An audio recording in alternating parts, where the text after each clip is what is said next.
Welcome back everybody, my name is Eltimar and we are going to be continuing our Let's Play of Sunless Sea with the Zubmariner expansion. Where we left off last time, we were at Guider's Morn. Well, actually we were in London, but I've gone to Guider's Morn. The Morn is a stalagmite, vast as a crag, and its foot has no safe harbors.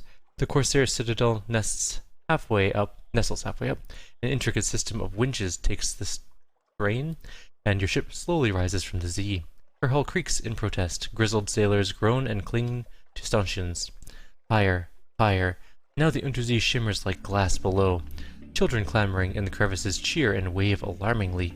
The winch motor slows, and you hang in a cradle next to a red-bowed pirate cutter. Red-bowed. Alright, we can do a couple of things here. First of all, we can explore the Morn, which is a little bit dangerous sometimes. We can gather intelligence. It's only a 45% chance. We are going to lose crew doing that. So let's try an evening at the Errant Limpet. We have a 56% chance of doing that one, but it's going to cost us 50 echoes, so maybe not that one. Let's explore the Morn. We'll try that out. There's a surprising quantity of actual landscape on the Morn. It's vertical, admittedly, but once you find the best paths, the beast paths, and urchin roads, you can traverse it as you would a rocky moor, with an additional throatful of lurching terror. A high place. The sea, like a rippled sheet of night green jade, the roof of the neath above bellied with stalactites and pricked with false star. Look out across the water. What are you thinking of?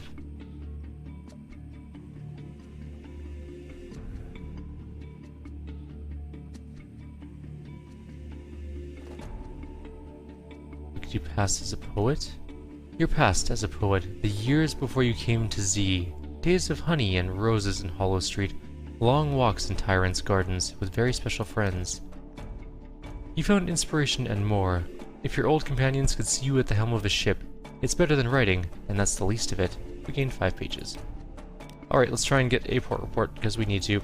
We succeeded though, holy crap, I didn't expect to do that. We got strategic information, not just a port report. The whisper is that a Khanate trimaran resupplied here last week under a flag of careful truce. That implies something interesting about the Khanate fleet movements the Admiralty would love to know. So, we did it.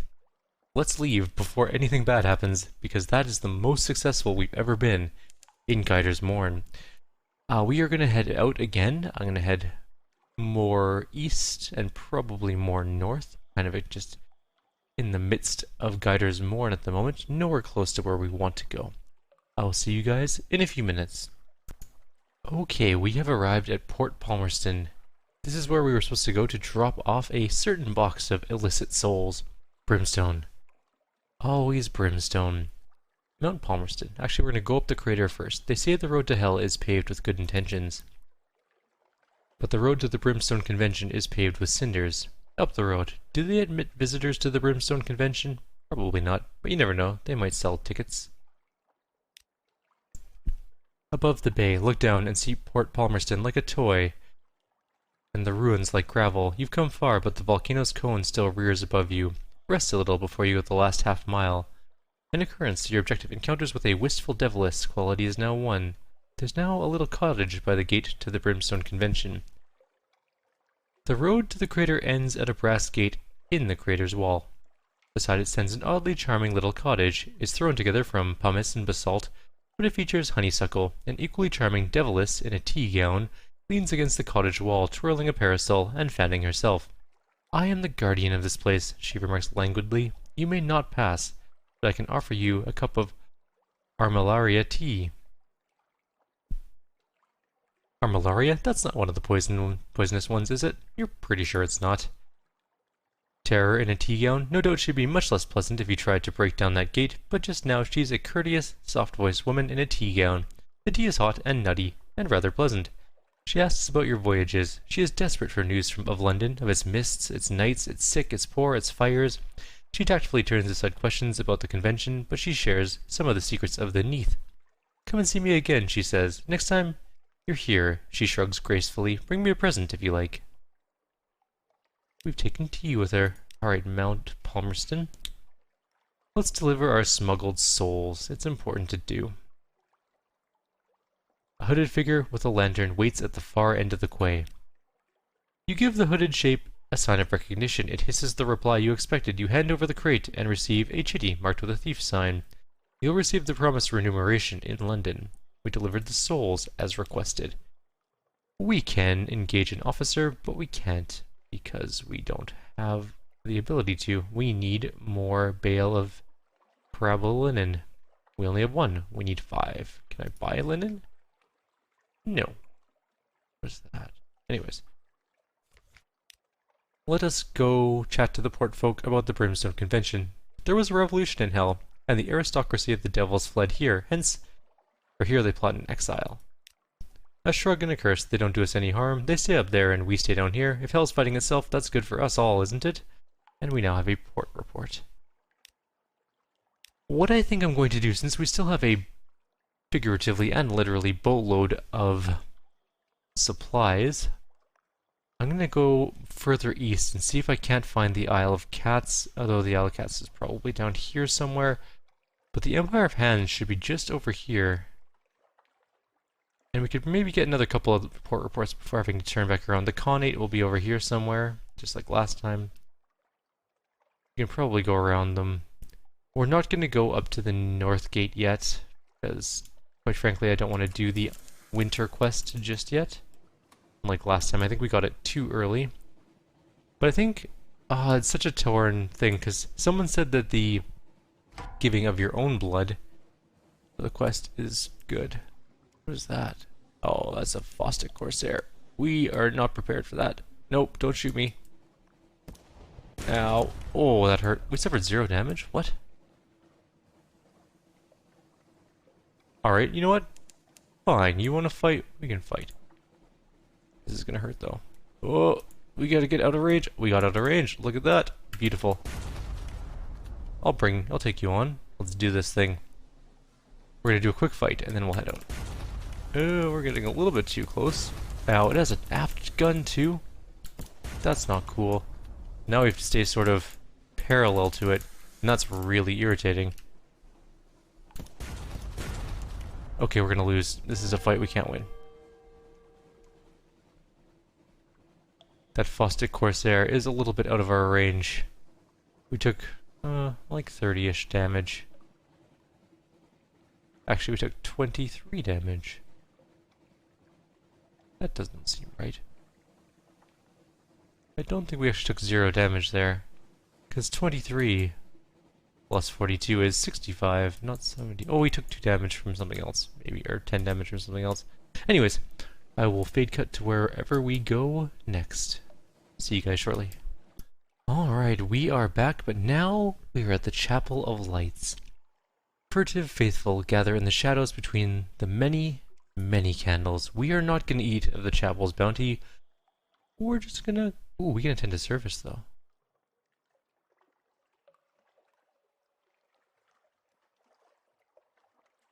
Maybe. We'll gather intelligence first. The smiling priest in a red cassock tends the chapel.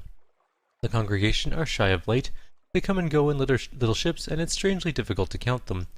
Perhaps some of them are imaginary, still you know the name of a ship or two. We could attend a straightforward service, or service at the chapel. It's a straightforward challenge. Unfortunately, that means we gain the cannibal thing. Why not? You know what? The great bell tolls, the few and ragged faithful gather from St. Arthur's lesson. Bring your offerings. We also gained a whole bunch of cool stuff, though. Oh yes, the priest says, smiling, the drowned man hums tonight, his song, like the fish row clouds the water. He waits for the congregation's assent. We will feel him in the harp of us, and if his tune is caught, it will be raised to the sky, where the bright birds pass. Here the congregations cry out like birds, and the cries rattle away into the rafters. And the air hangs sultry, and the gods no longer frown. At the end of your service you leave, your lips still wet, and your stomach still filled with secrets. You could grow rich on this diet. If you live. We gained a secret. We lost some supplies. 5 of them. To be exact, we gained 10 terror. We have lessons of the chapel. We are now unaccountably peckish. Not exactly ideal. We're not going to eat of their things. We could go for another one, but that is another 5 supplies, in which case we won't be able to go anywhere else. Can we buy supplies here? No, of course not. So we are going to leave the Chapel of Lights. We're going to kind of I'm tempted to go further east, but I think we're going to scoop down to the Khanate. Might be over here. But anyways, down towards the Khanate type area. Over back to Station 3. And then probably straight to London. Maybe we'll hit the salt lines on the way back, but we'll go from there. See you guys shortly. We have arrived at McMaster's Haven in Nuncio. Do not return, sender. Taciturn functionaries walk the docks in the uniforms of postmen. An enormous crowned statue casts a chilling shadow.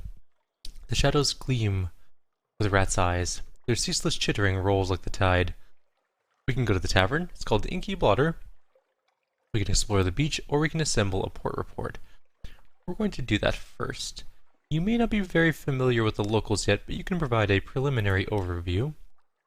There's the statue in the middle of the island. That's hard to miss. There's the way everyone wears a uniform, and the way they call each other by their ranks in the postal service. That's the way the port authorities refer to regulations. There's the jargon, the curious habit of referring to any used-up thing as cancelled, as though the whole world were made of stamps. You write about the vestigial bureaucracy and about the trappings of order retained far from home. Let's go to the tavern, the Inky Blotter. Warmer inside than it looks. Faces turned in your direction, but no one seems surprised to have a new arrival on the island. We can allow the Clatterly heir to offer her services. She could remove the call from a postal worker. They wouldn't be a worker anymore, of course. The hairless postwoman won't hear of it. But you do get one taker. I miss London, he says. I'm tired. The inside of my mouth tastes like stamped glue. Blunt Thomas gives you a bottle of rum and the use of the basement. No amenities, but I don't fancy cleaning blood off a better floor. The patient takes off his uniform for the last time and lies on the cold floor. No spectator, says the Clatterly heir harshly, and puts you out of the room. She comes out later with a scrap of skin from the patient's chest. The patient follows, whistling a tune from Mahogany Hall. So we got a Clatterly souvenir. I don't know what that is. And we also have the Clatterly treatment Nuncio. Let's go explore the beach. There's a long stretch of shale dotted with washed-up kegs and barrels and similar flotsam. Shifty going. The rocks slip and slither underfoot, but you keep your balance. Argue with a man holding a broom, assist a man holding a broom, rescue a squashy parcel. Maybe. Or back to the docks. We'll assist the man holding a broom. Both of you together still won't achieve anything, but maybe he'd feel better. In the long term, what you're doing won't even make the slightest bit of difference. Every sodden bit of paper you fling out to sea will come back in a few hours, but for now you manage to clear a little patch of the shore, a few feet on each side. The stones are bare, as they should be. Your companion turns his head towards you, towards the sound of your work, and gives you a little nod. We got some friend stuff here. We can study the odd currents here. The water that brings the flotsam ashore does not follow the usual patterns. Failed, though. That sucks. It's no use. A few hours after exploration, of squinting out to sea and flinging shiny floats into the water produces no better understanding than before. We can just try again, though it lets us do it right away. We succeeded this time. You make a complete circuit of the island. The whole shoreline is alike, all of it covered in debris, all of it washed steadily inland from every direction. Not the work of some directional current, it's more as though the whole Untersee were draining into Nuncio. Except, of course, that force did not affect your ship. When you came this way, it does not stop ships leaving. Evidently, it only works on the post. Very interesting. We'll rescue a squashy parcel. A funny smell. And little wonder, the string of rats within may have once been fresh and, to certain tastes, delectable. It's now rather the worse for decay. Giving the parcel's contents a hasty burial is the best you can hope to do. Just before you dispose of it, though, you note the recipient's name and address, a name of some power worth remembering. We gained 10 fragments. Back to the docks. Let's go back to the tavern. We can listen in on some tales. Let's listen in on all postal tall tales. Fishermen brag about the fish they caught away. Postmen brag about hard deliveries. Amazing what you get for a penny stamp. Delicate bottles lowered down chimneys on a rope. Do not fold under any circumstance. Letters curled through a narrow slot. Rattling, groaning crates brought to the same address every day for 22 days running. The windows they pried open. The servants they bribed. The delivery surcharges they paid out of their own salaries just to get rid of one more packet. It's hard to tell what they hate more, the senders of mail or the recipients. Stands to reason if the message was a welcome one, they'd tell the fellow in person, reflects the hairless postwoman. We gained another friendship with Nuncio. Let's ask why the local currency consists of rats. The hairless postwoman at the end of the bar smiles mirthlessly, or maybe it's just the lack of eyebrows that does it. Long enough carrying the things around, you get into the habit, she says. Then she tells you that if you stay out late enough, you'll see some of the postmen making the procession to the center of the island, stringing up rats around the statue like Yuletide decorations, in prayer to an ancient deity of this place. From the coughing and choking elsewhere in the pub, you'd guess this is a story they often tell newcomers. Ask why the hairless postwoman is hairless. Oh, we lost a friendship. No, she says curt, not pleased you asked. Still had eyebrows when I came to Nuncio. The postman at the next bench diverts you, speaks in a low voice. Lots of people find habits when they can't deliver the post anymore. This one has a plucking habit. Best not to notice. Got glared at. Let's ask about the big statue in the center of the island. That's better. Oh, that? It's all of us, isn't it? Sort of the spirit of the island. Most of them don't seem troubled for more of an explanation than that.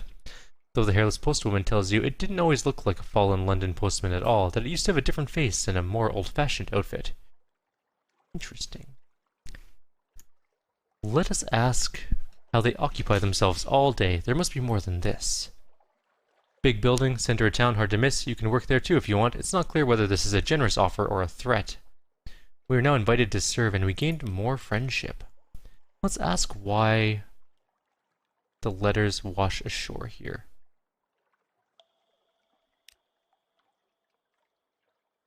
It's the pull, they tell you. Dead letters are like so many iron fillings. Drawn to Nuncio. See for yourself, suggests the hairless postwoman. Go down to shore, collect up a bunch of what's washed there, and you'll soon feel it too. Saves time for the rest of us, says another voice. Apparently beach scavenging is a civic duty hereabouts, like working in the dead letter office. We gain fragments, and everything. We can get... Why did you guys come here? Actually, that's a good question. All unhappy postmen are alike. Their stories have different beginnings, boredom, frustration, a fellow who is overwhelmed by the guilt after misdelivery, but they always end the same way, undeliverable letters and parcels accumulating over months and years, attempts to ignore the undeliverable, to shove it into a desk or carry it in the bottom of a bag, an increasing preoccupation with these items, finally a decision, to meet the compulsion to go to Nuncio and be rid of the last remnants. The postmen do not bring the dead letters to Nuncio, the letters bring the postman. Let's ask to borrow a uniform. They're polite, even apologetic about your request. You're welcome here, and welcome to take shifts at the dead letter office, but you cannot wear the uniform unless you were a postal employee back in fallen London. Regulations. Blunt Thomas lets you have a look at his uniform jacket, at least. Neat stitching, gilded buttons, a thin but dignified circle of braid at the collar. Inside, a patch that goes over the heart, stitched with 6 red letters. You can't read it, but it makes your eyes itch and your scalp feel like burning. Back to the docks. We are pretty friendly with them now. Let's try a shift at the dead letters office. There's a sign of a cancelled stamp over the door. An extensive tour. Blunt Thomas takes you around the office, a small collection room where those retrieving letters may state their business, a much larger set of back offices where newly arrived letters and parcels are collected and sorted. A dank, briny smell that never goes away, presumably because so many of the parcels spend time in the water before they arrive here. At the back of the room is a machine ratted by a postal rat, a ratus faber, in a pin-striped hat. It shovels sludge-damp letters into the machine's hopper, and they come out dried, clean, pressed, and sorted into slots by size and quality of paper. We can converse with the postal rat. Why doesn't it make a machine like this one back in London? Might lead to fewer dead letters in the first place. Oh no, that wouldn't be permitted at all. There are strict rules about the initial handling and sorting of the post. An experimental machine might mangle the letters. It's only the dead material that is unimportant enough to be entrusted to a ratus faber. His voice isn't bitter, but he twists a coil so hard that it springs sideways out of the machine and pings off your shoe. We have a new friendship there. We can ask the postal rat for a key to the basements. There are doors in the dead letter office you've never seen opened. Surely you can be trusted. He's surprised by the request. Most postmen don't like it down there. No one ever asks for the key, but he'll cut you a new one. Just be careful in there, and come out if you start to feel wrong. Let's open the back rooms. The key is warm in your pocket, deep and deeper. You had expected a few shelves of supplies, more files of letters, a few years older. No, it's a pit, so deep that lantern light does not show the bottom. A spiral walkway descends along its wall, and that spiral opens wider as it goes, as if you were looking through the narrow end of a very large shell. Lining this wall are shelves and nooks, unevenly sized. Some are a few inches square and contain single scrolls, papyrus, Others support crates bigger than coffins. They're made of woody fungus, grown to meet the requirements. There are no marks of carpentry or any of the postal rat's handiwork. 3 turns down the spiral, and you feel you can't breathe. Time to leave. You can come back later, maybe. We got 5 terror from that.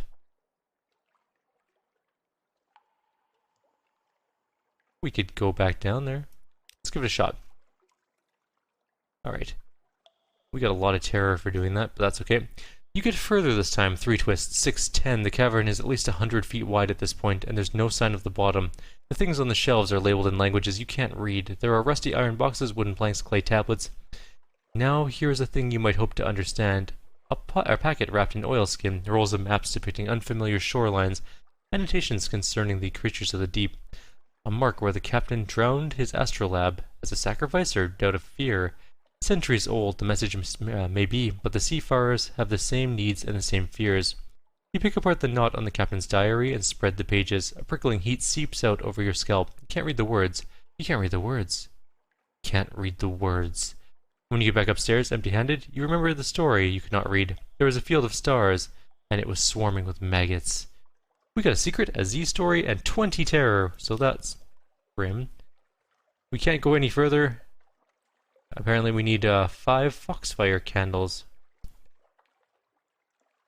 which we can't buy here, so. I guess we should... Oh, we can use our mirrors. Our mirrors are not nearly high enough to give this a success. We'll end our shift here and return to the docks. Okay. Let us leave. It's time to go out of Nuncio, and I think we're done on this video as well. So what we'll do is I will start to head back towards London, and we'll call this a video done for the day. Like always, if you have any suggestions or comments, please leave them below. Otherwise, I'll see you guys next time. Take care.